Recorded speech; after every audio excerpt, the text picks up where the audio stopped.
Bem-vindas e bem-vindos ao Entre Margens. Eu sou Valentine Giraud, sua host, e este é um podcast sobre travessias. Conversas íntimas com pessoas que ousaram escutar o chamado da alma e atravessar. Aqui falamos de criação, coragem, amor, vocação e reinvenção, do que acontece entre uma margem e outra, as dúvidas, as sincronicidades, os momentos de virada e os projetos cheios de vida que nasceram desses atravessamentos. Nesse episódio, eu converso com Emanuela Deyanova, terapeuta de casais, autora best-seller e fundadora da School of Love. Emanuela e eu somos amigas há muitos anos, nos conhecemos em 2010 e desde então venho acompanhando sua jornada com uma profunda admiração, não só pela mulher que ela se tornou, mas pela coragem com que escolhe atravessar importantes momentos na vida. Hoje ela é uma referência internacional quando o assunto é amor, intimidade e relacionamentos. Mas foi durante uma importante crise no seu casamento, enquanto ainda era artista plástica e designer de joias, que ela percebeu a possibilidade de um novo caminho. Na nossa conversa, falamos sobre o amar como um ato de consciência e como aprender a amar melhor pode mudar não só os nossos relacionamentos afetivos, mas também a forma como criamos, lideramos e vivemos. Então, se você está em busca de mais profundidade nas suas relações, consigo mesmo, com o outro ou com a vida, esse episódio é para você. I am just so grateful for us to be here in Amsterdam. This is your therapy practice. It's your studio. That's where the magic happens. That's right. You've been in my mind ever since this podcast was still in the whispers. Oh, nice. You know, I've always wanted to interview you from day one. And now it just feels like it's perfect. We've known each other for 15 years. Gosh. And so this conversation, I want it to be an ode to friendship, to love, to transformation. Oh, beautiful. And to endurance. Oh, to endurance. I love that. 15 years of true friendship. Regardless of the, of the location. Yeah.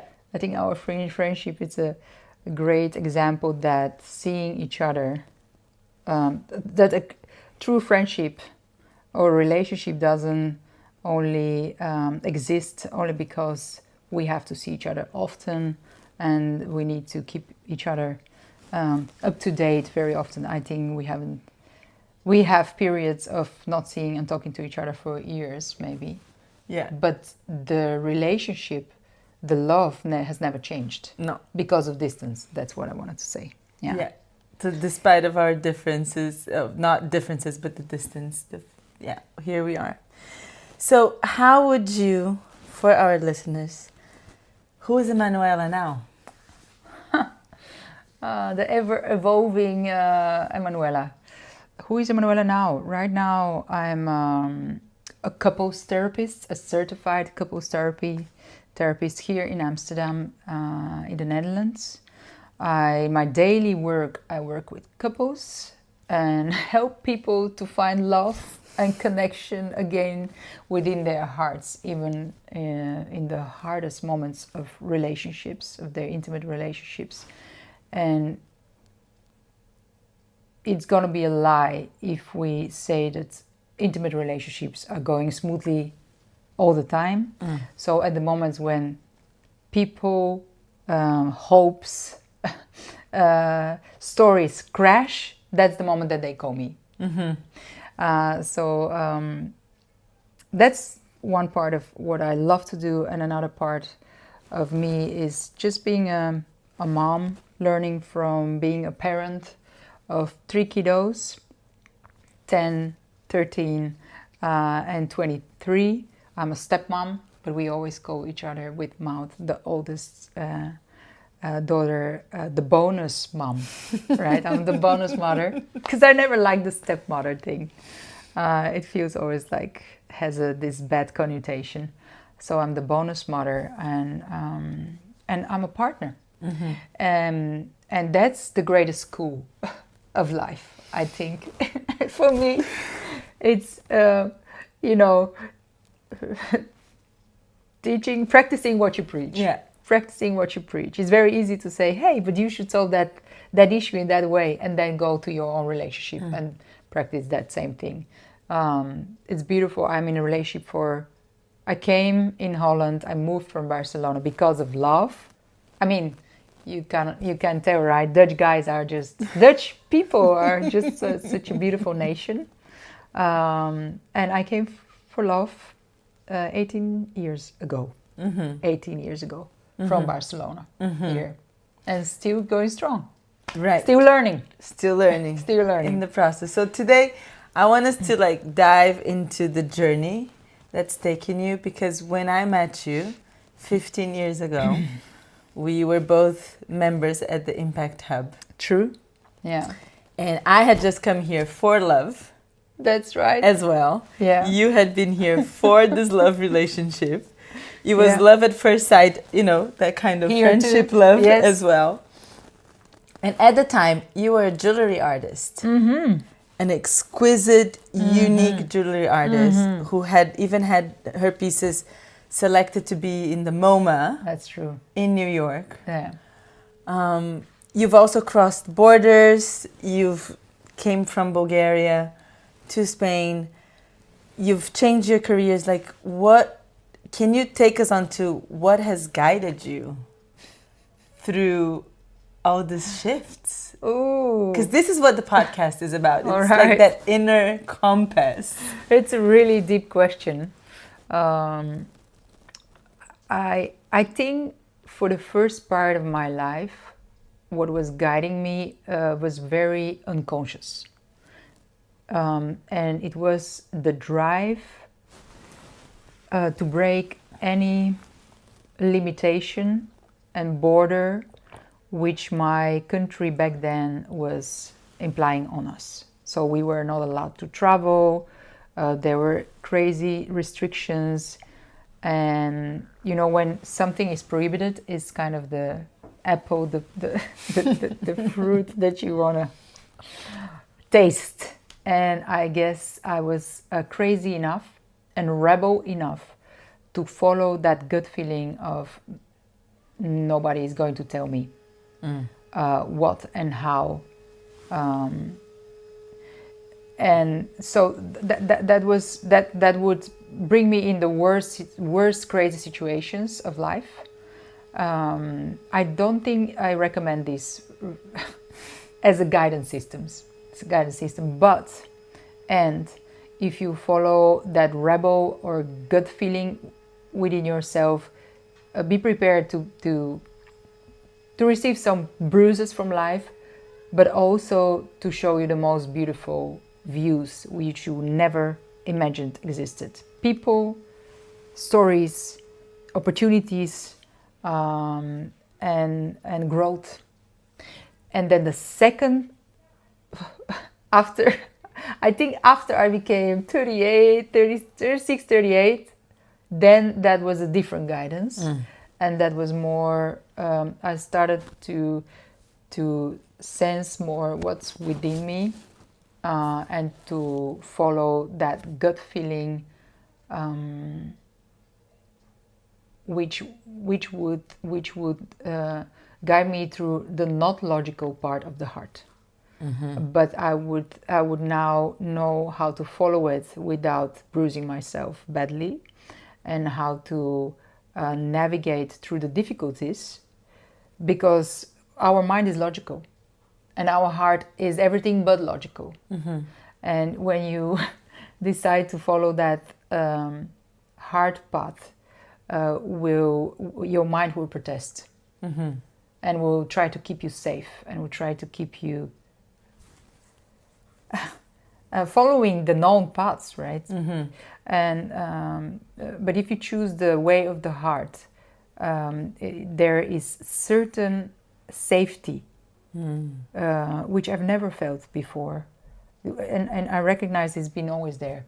And I wish if there are young people here listening, I wish that I would sit more still and make connection to that sense in me which knows all the answers and knows that it's gonna be okay, even if it right now doesn't seem so. So that was the part I was missing when I was a rebel, and that's the part I discovered and developed, because it is a relationship which you develop now when I'm a little bit older. Let's say, yeah. And at which point in your trajectory, while you were a jewelry artist, did you start feeling that things were changing? That you felt like maybe it's time to change. Change. Well, the artist in me was born at the very early age in the atelier of my mom, because I grew up in the atelier of my mom. She's an artist, she's a jewelry designer, and my dream was to become my mom, to follow her, to be an artist like her, to have exhibitions and create beautiful art. And I became very good at it. The only thing was that I was not realizing that was my mom's passion, mission in life. And for me, there were a few components missing. And one of the components missing was people. I love people. And creating jewelry is a very lonely job, lonely profession, unless you have a huge team.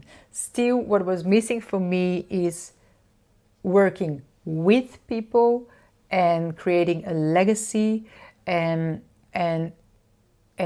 creating something which would heal people and make people happy. And those two components were slightly in jewelry making, because I saw people, women mainly, becoming shining and beautiful and happy with what we're doing. But the sense of I miss part of me, of my soul, was too big. And what I didn't know what it is. I sensed I'm good at this, I have a talent, but it's not my passion because of these two elements which were missing. But apparently I needed a clap from the destiny to awaken that part of me, which I knew it was there, but it was frozen. And I remember very well how it happened. And back then I was in this personal development path, which is amazing. Still am I, and will never be ending. And I remember saying to the universe, I'm ready. I'm ready for wherever purpose or reason I'm in this planet Earth. I'm ready to fulfill it. Just guide me. And 3 months later, my partner broke with me while having a child of 2.5 and 1.5 years old. Just moved in a new apartment, far from home in the Netherlands. The love of my life came to tell me that it's over. And then I was thinking, universe, I told you that I'm ready. And you're bringing me the worst of the worst of the worst of the worst shit possible. You brought me to hell. And it was hell, because I had the feeling that I lost everything, that I was the worst parent possible to my children, of not creating safe environment and safety for them. But I did not know that the universe, again, has no logical, probably very logical way to teach me a lesson which would become my destiny afterwards. And the lesson was how relationships work. And I'm grateful till the day of today of my partner. I said, okay, if we lose the relationship, let's do not lose the lesson. Let's figure out how it's possible that we just 6 years ago loved each other like crazy. And how it's possible when you love somebody so much and you swear, for life to be together, how it's possible that 6 years later you cannot stand each other. And where did it went wrong? And we did a research, and I read every book on planet Earth who would give me answers on how relationships work, We went to therapist after therapist after therapist until we found the one suitable for our relationship. And we healed the belief that relationships and happiness depend on the other person. And we realized I am 100% responsible for this relationship as you are 100% responsible. And if I change, it's not possible that it doesn't affect you. And after 3 months of hell, we looked at each other and we loved each other in a way I never realized was possible. That was not the way of falling in love. That was the way of conscious love. Because conscious love is choosing to do the work together. And which work? The work which we carry with ourselves from birth. The work that we need to embrace to find our way back home. And so our partner in that matter, or our friendships, any intimate relationship is a great guide towards finding that way back to wholeness, back to who I'm truly am I, and to find all the barriers I've built against that wholeness and against that love which I carry within myself.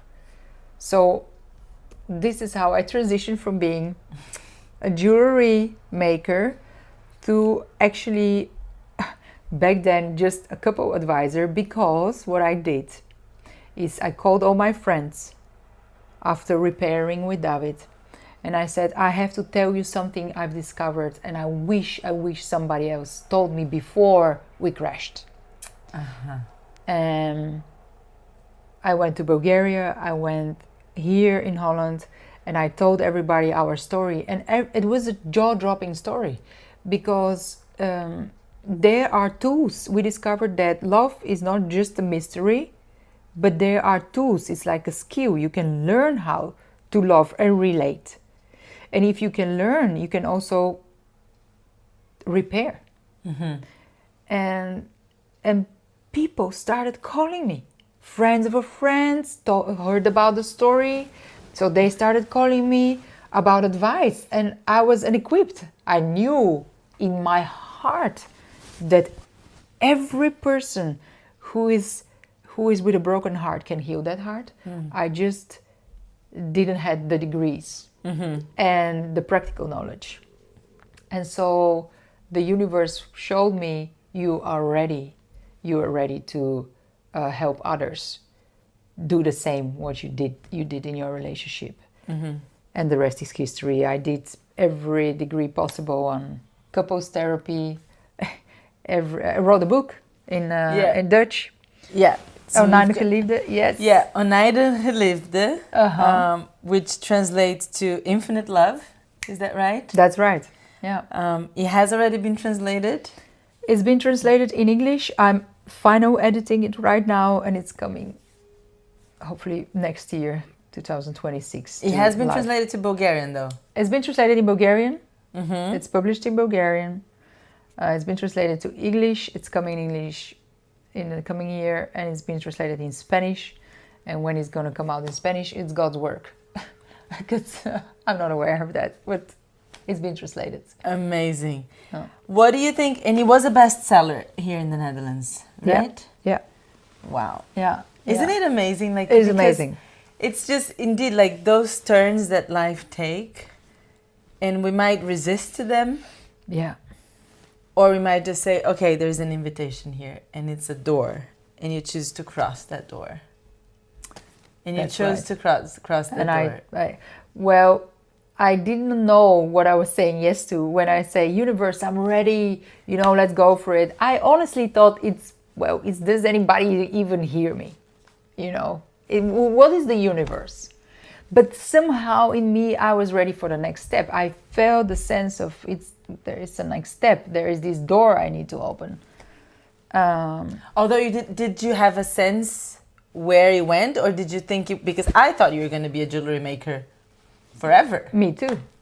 Unhappy jewelry maker, because there was something in me missing.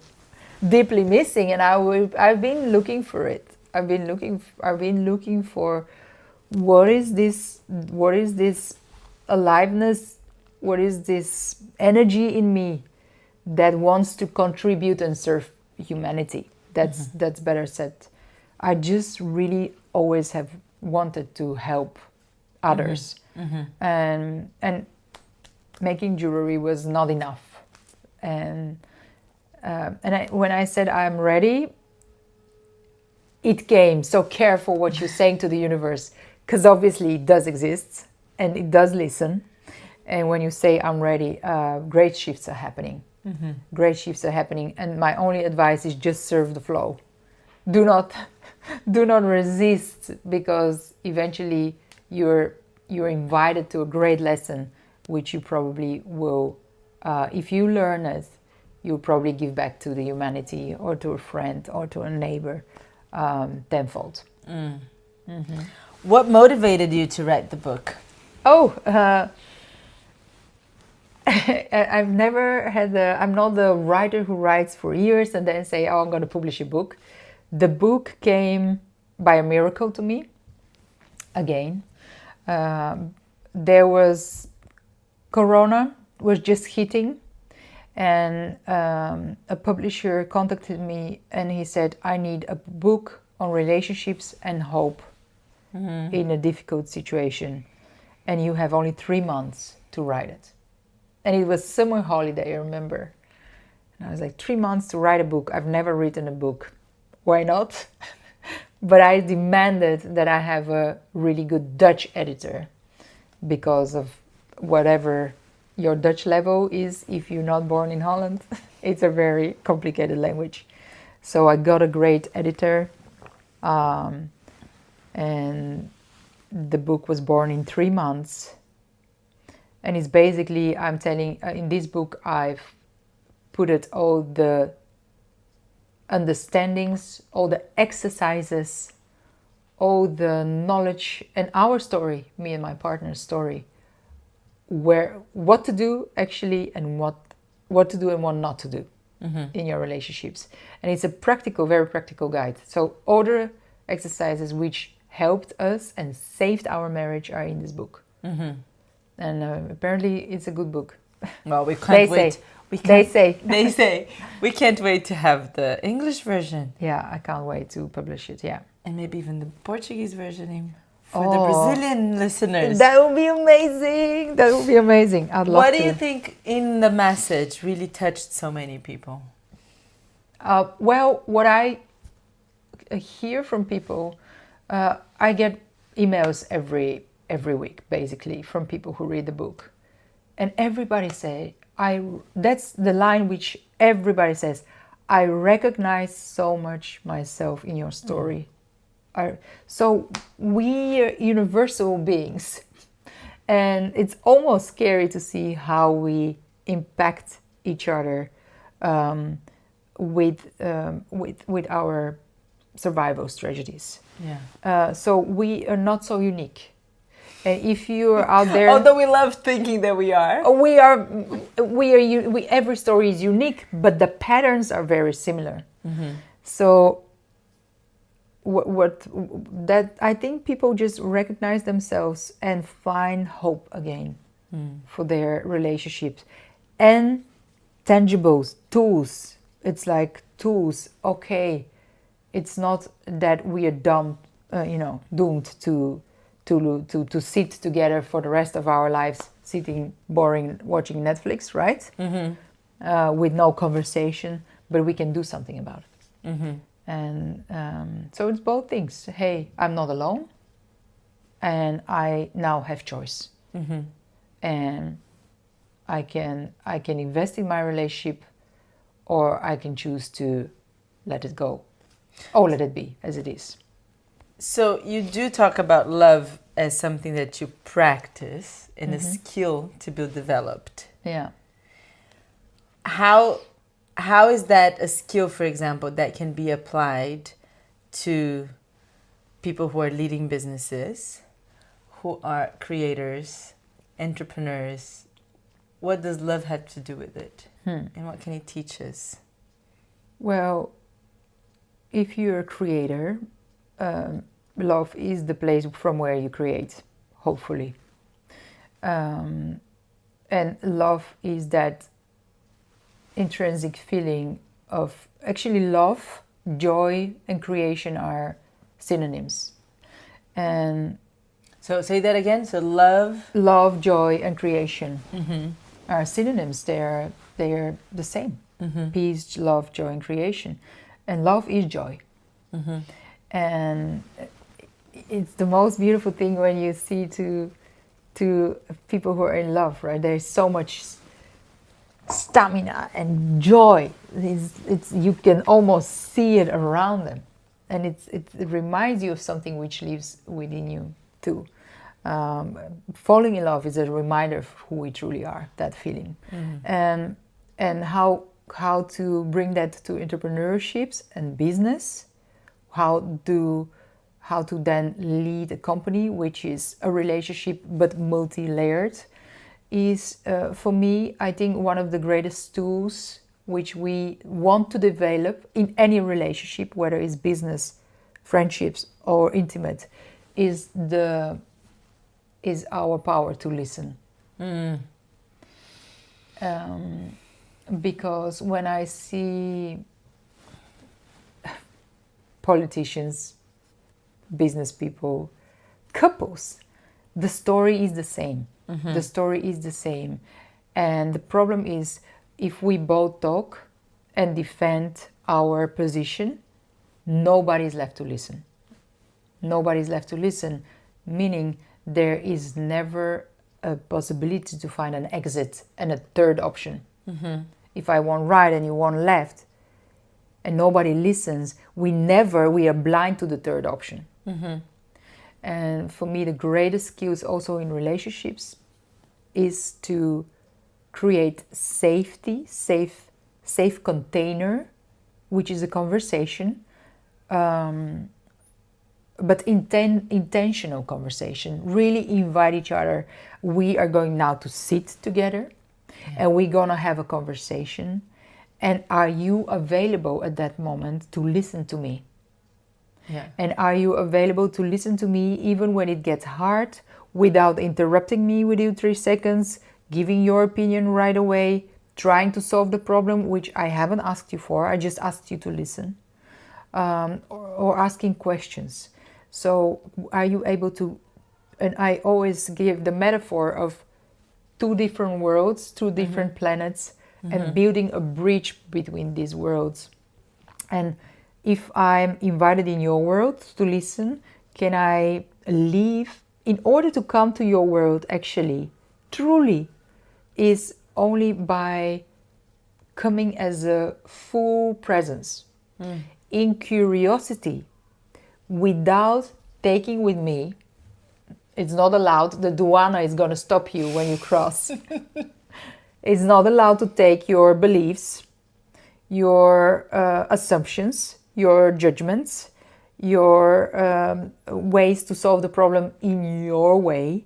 But in order to solve the problem, you have to be curious about the other's world and let the others say everything, their whole story, until there is no word left. And then you want to invite the other to come visit in your world without judgment, without beliefs, without questions, without solving problems unsolicited, unasked.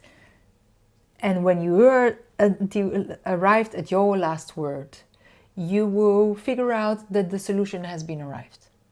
Why? Because solution, when they're 2 opposites, when we are ready to let go of our assumptions and we are purely present and curious in the other, we create connection. And when there is a connection, neurologically, you step out of your limbic system, which is pure survival, and it is me versus you. You now have an access to our more developed brain, human brain, the prefrontal cortex, where there is a we. And there, from that point, then you can search for a solution. But not from I and you. I think that, but I wasn't late. No, you were 5 minutes late. Yeah, but there was, I don't know, a traffic jam, but you're supposed to go. But I called you, but you didn't pick up. But I'm right, you were right. You always lose that game. Who's right? If you, in business or whatever, in relationships, you always a loser in the game of who's right, who's wrong. And how do we do that in this? I mean, so trying to translate, because relationships somehow, you do have more time, or you're supposed to have more time with each other because you're spending home really time. Is that one of the myths that you it's such that a you myth. help couples overcome? Well, there is a research in Holland. Couples spend 5 to 6 minutes per day quality time together. No. Yes. 5 to 6 minutes. What's 5 to 6 minutes? Is the time to prepare a coffee? Yeah. It's quality time, 5 to 6 minutes. The rest is arranging, rushing, going, bringing the children to school, answering emails, cooking meals, walking the dog, whatever, practicalities. I'm shocked. So the modern couple in one of the most developed countries in the world has 5 to 6 minutes for love and passion and eye gazing and reading poetry together, listening to Mozart together, whatever, name it. No wonder that divorce is high rates, very high rates here. So it's almost idealistic to think that we're going to get to this because if we're only giving ourselves 5 minutes of quality time with our partner, what's the way out? Well, this is if you're walking the path of life happens to us, and our relationship evolved that way, and we are hoping that things will get better when the children are older, when you get finally promotion, when we finally have a bigger home, only then we're gonna have the time to be really together and relaxed. And all myths. You want to see your relationship as a priority, especially when kids come. You are going to get less and less quality time together. And you want to make sure that there is more than 5, 6, 7 minutes quality time per day by designing and putting this in your agenda. Okay. So we are going to invest in our relationship, and we're going to put that in our agenda. For example, in the evenings, kids are sleeping. This is what we did, me and my partner. Kids were sleeping, and we were working on our relationship day and night. But when the kids were sleeping, there was a quiet moment, and we would sit with each other and have these deep conversations. Just doing the work, until we cleaned all the shit which was between us. Okay. We were unaware of. And same is for business. Same. Absolutely. Things supposed to go by themselves. But how are we taking care that we are aligned? Or we just trust that everything goes by itself? Nothing goes by itself. No. Nothing. So probably that's the biggest myth about love and relationship. It's one of the biggest, one of the biggest. That we myths. just know how to love. We know how to love for the first 3, 4, 5, 18 months of falling in love. But falling in love is different than love. Falling in love is just the visitor phase of what your potential is as a couple, and then you are actually flushed by cocktail of hormones, beautiful hormones, making you feel like the most beautiful person on planet Earth.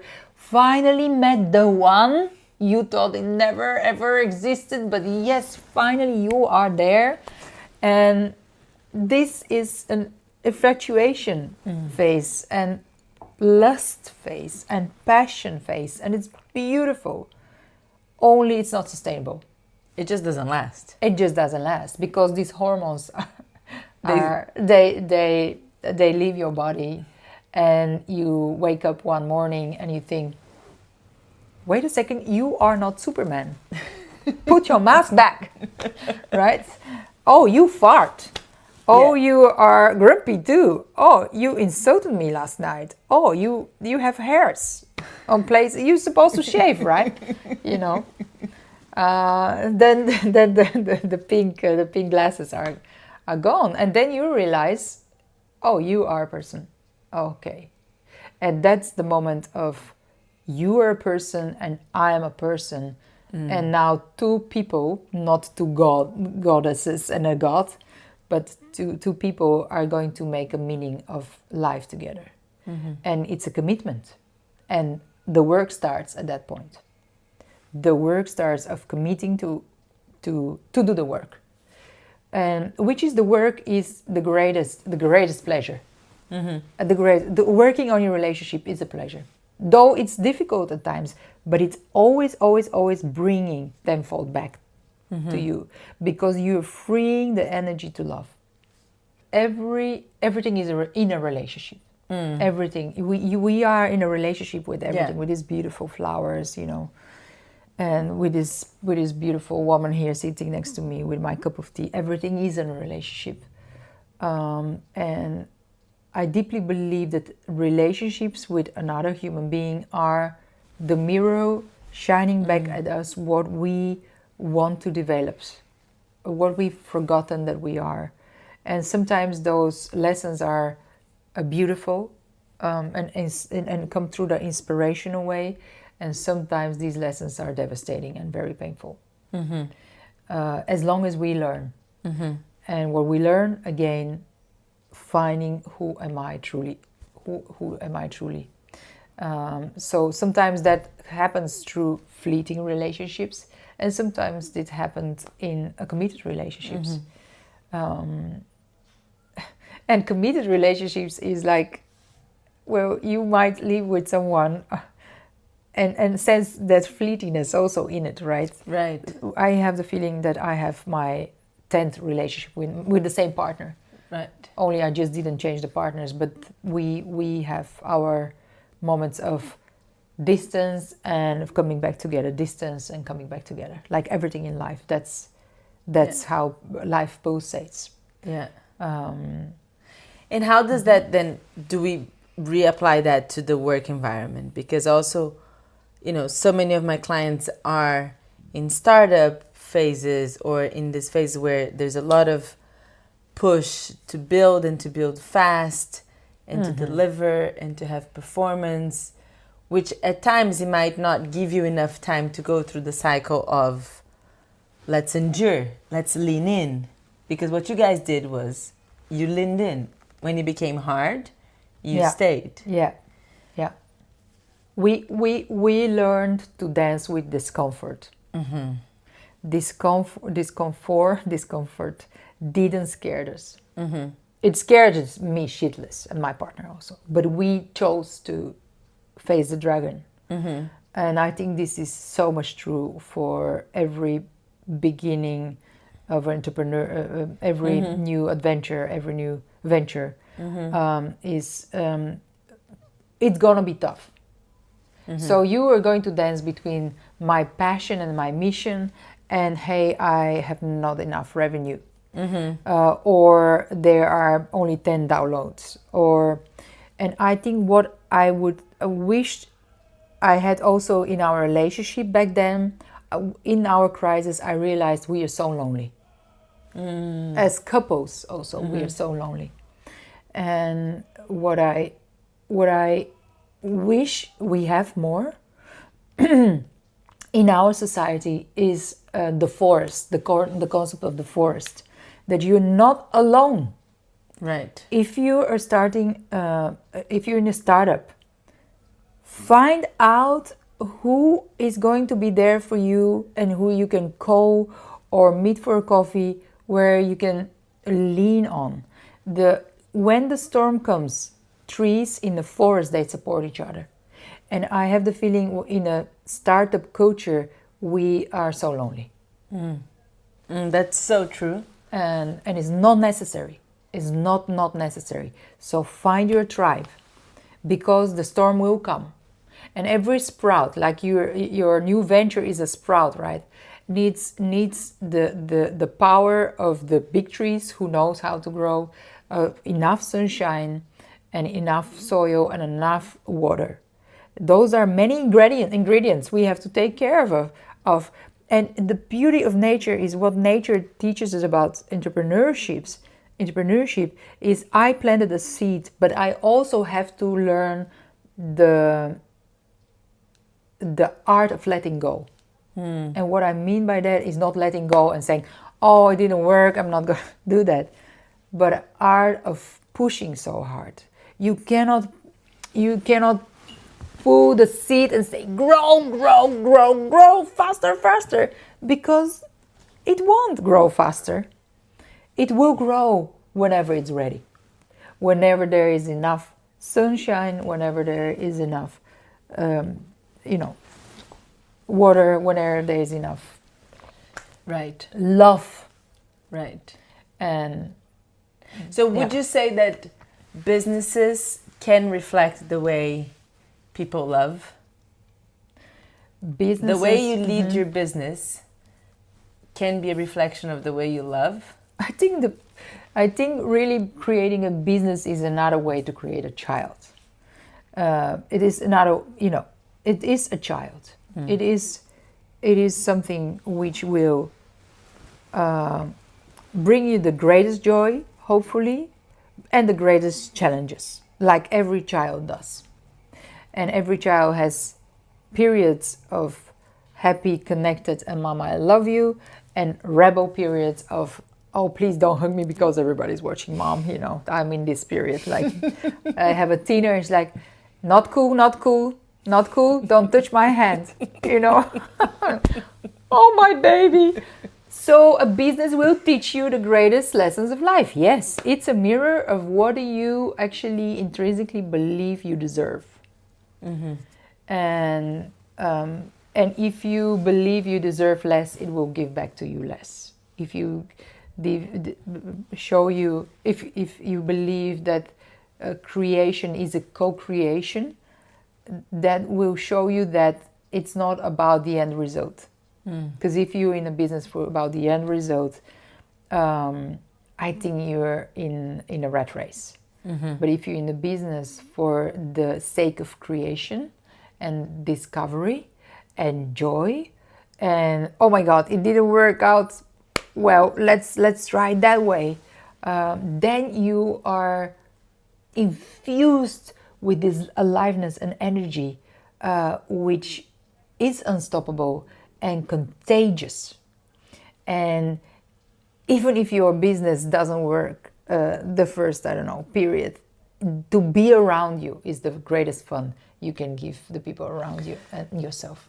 So by saying that, I'm building the image of like, how might we as creators of our ventures in the world exude that kind of love energy that we exude when we are in love?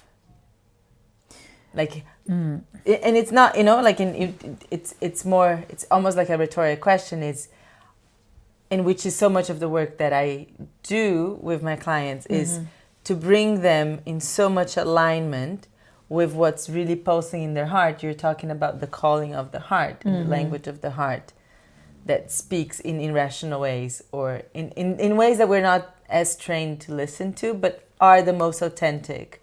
That's right. In the most true ways. So the work is when we align to that, just as when we aligned with our hearts because we're in love with someone, we just exude that energy, right? You talked about it, like people can see it. Can we also keep that same field as we are putting something in the world, as we are creating something in the world, and continue feeding that? Like in love relationships, when you're in love, you're helped by nature. And I think when you start a new idea and a new business, you're also helped by nature. by every that excitement when you have in a new idea is like bringing all the good hormones, oxytocin, endorphins, and dopamine, and that's the creation power. So that in that way, those two are very, very similar. And how to sustain that is to realize that after the dopamine, after the excitement phase of creation, comes the work phase, and it's exactly like in nature. After spring, after the first seed comes, you plant the seed, and then after spring comes the summer, and the summer has enough sunshine and light, and then this seed sprouts and comes back and grows and eventually become a tree, and then comes autumn. And what does autumn invite us? A total different quality. The quality to let go, to harvest, but also to let go that what doesn't serve us anymore. And we hit winter. And every relationship and every venture will hit winter, because it's a cycle. Why? To learn what's the next level. I'm invited to go to the next level. To the next level of maybe the team work, maybe to the next level of hiring my prices, maybe to the next level of product, whatever the next level for you is. And then spring comes always back. And that feeling of, oh my God, that I didn't see that. Now I'm going to plant also that seed. And that's how it ends. But we become wiser. We become wiser. After every winter, we become wiser and wiser and wiser and wiser and more centered. And that's how I think we shouldn't be scary about this feeling of ups and downs. They're everywhere in nature.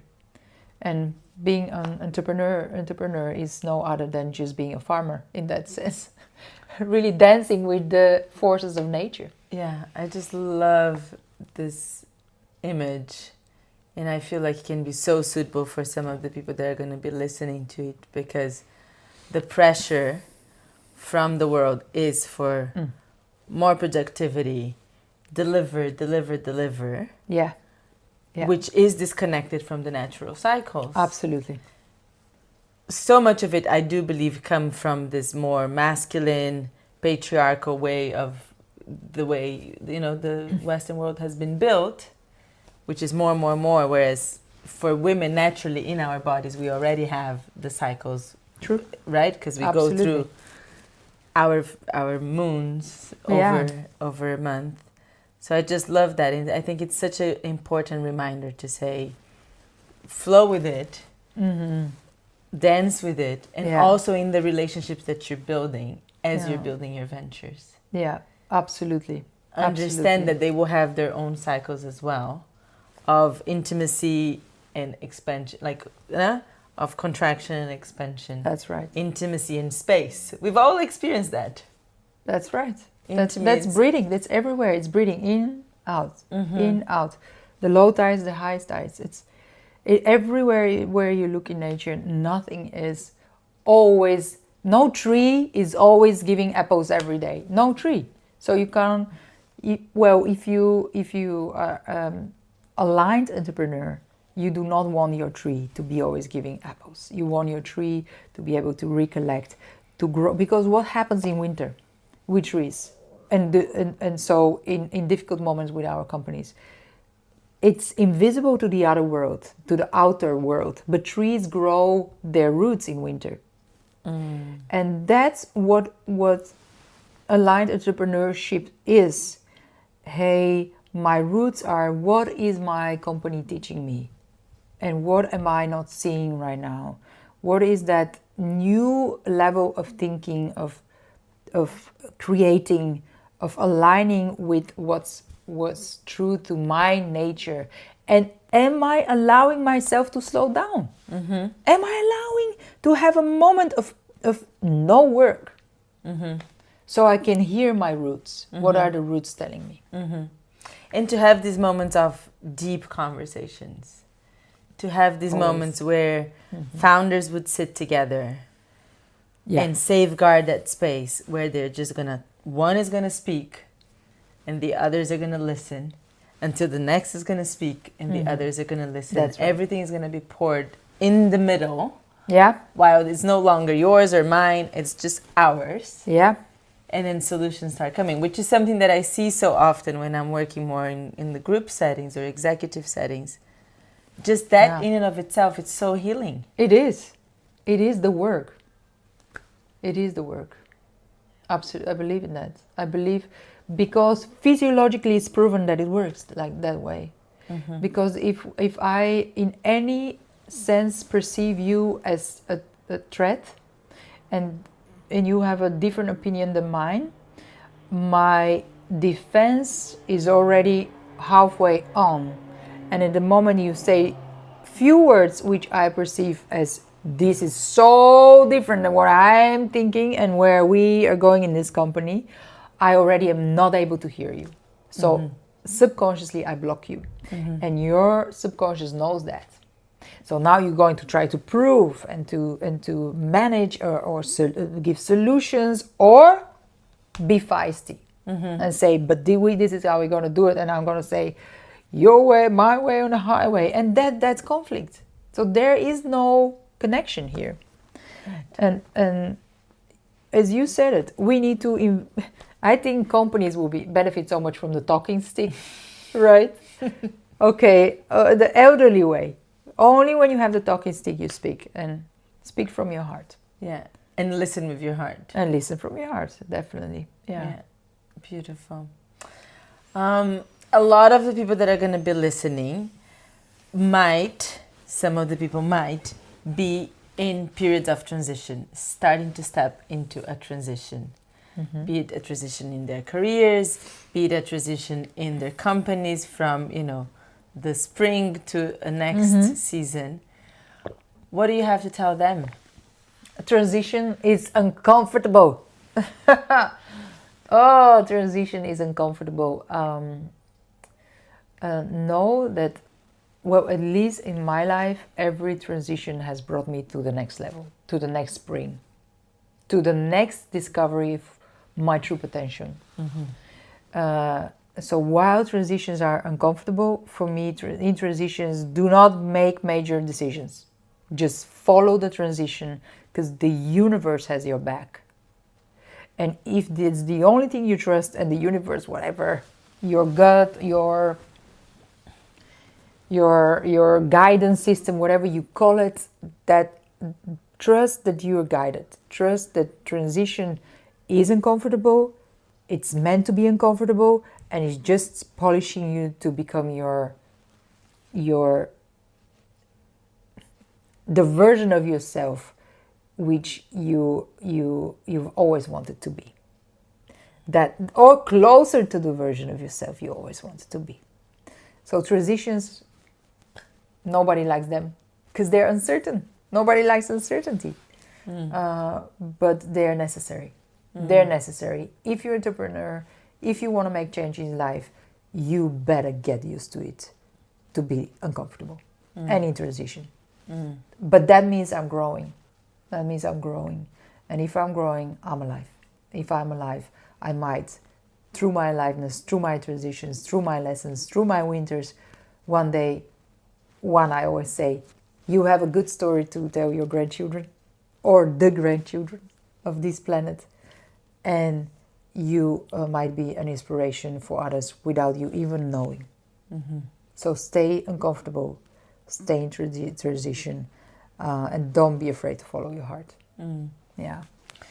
What would you tell the Emma of 15 years ago that was arriving 18 years ago, that was from where you are now and what you've learned?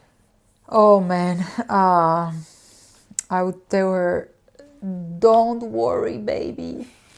I wish I could tell her that. Don't worry, baby. Everything's gonna be crazy because you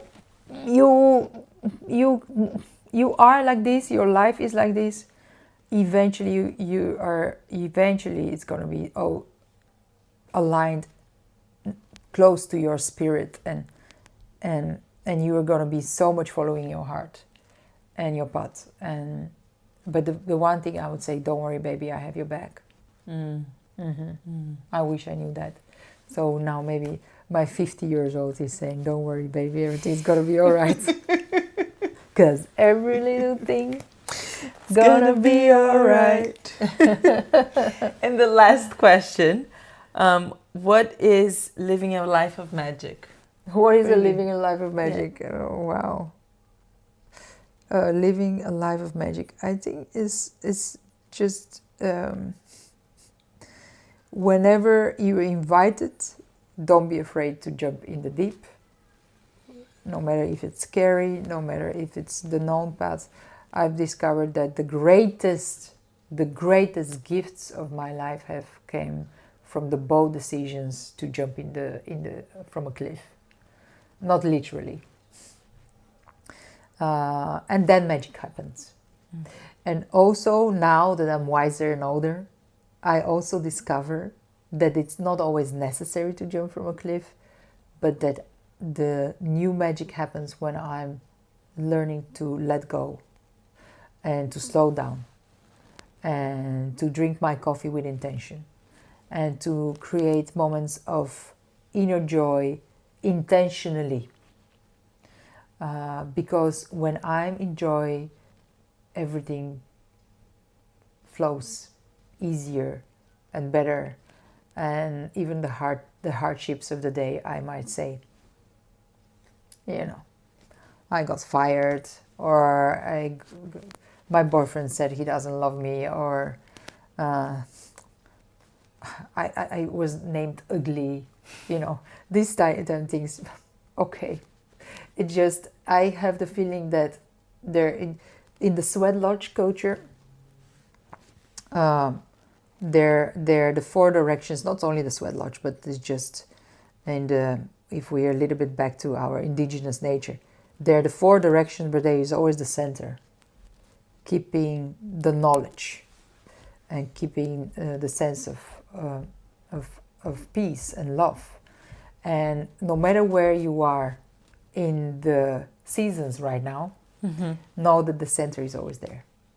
So sometimes the center is going to invite you to jump from a cliff, sometimes it's going to invite you to drink a coffee with a friend. And just follow that one. That's magic. Yeah. Amazing.